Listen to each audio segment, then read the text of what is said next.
chose international relations because I had just studied abroad and I wanted to mix my enthusiasm for politics and the club component with Model UN. It were the clubs that we saw for the Pi Sigma Alpha, where a student at Chico State could get involved at such a local but also national level. And it didn't feel like I was swimming in a sea with a bunch of students. I felt like I got individualized attention from all of my teachers. Model United Nations, speech and debate, even just practicing different like moot court ideas, where you and your cohort get so comfortable with public speaking, it started to set me apart from the rest when I started doing interviews or started doing research components.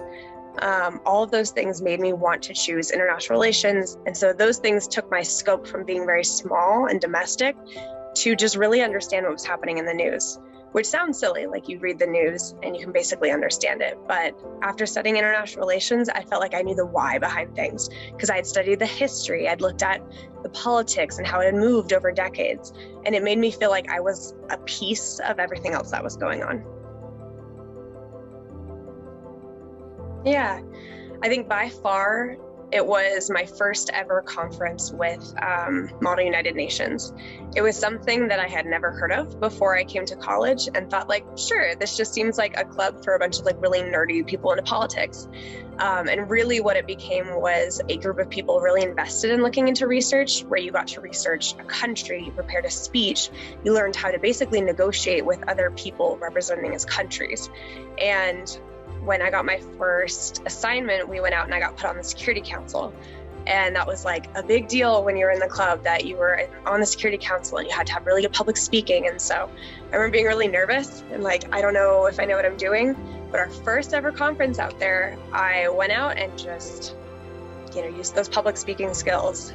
And I won an award for our group for the top delegate, which basically you get from being a good negotiator and a public speaker.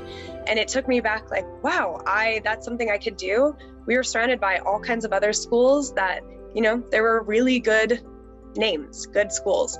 And here was Chico State standing at the top with by far the most awards. I took the skills I knew I got, which was public speaking, negotiation, and research. And I knew that those were things I was really good at. And then talking with faculty, they posed the idea of, hey, have you ever thought about Teach for America? And the idea got presented right about the springtime of my senior year. I had never thought about teaching. I didn't really know what the program was. And then as I kind of looked into it, thought like, this is it, as I looked into more of education policy. And so I applied for Teach for America, had a faculty member prep with me. We walked through the interview. I had to go to Sacramento. I was in a room filled with people from Berkeley and Davis and Stanford. And I remember saying my school and kind of feeling like I was at a state school. But I remember what faculty had prepped me for. And like, you are here, you belong here. And after leaving that interview, I remember feeling like I did that and I felt good about it. And I saw everyone else in the room and I could feel that I held a different expectation, especially with my public speaking.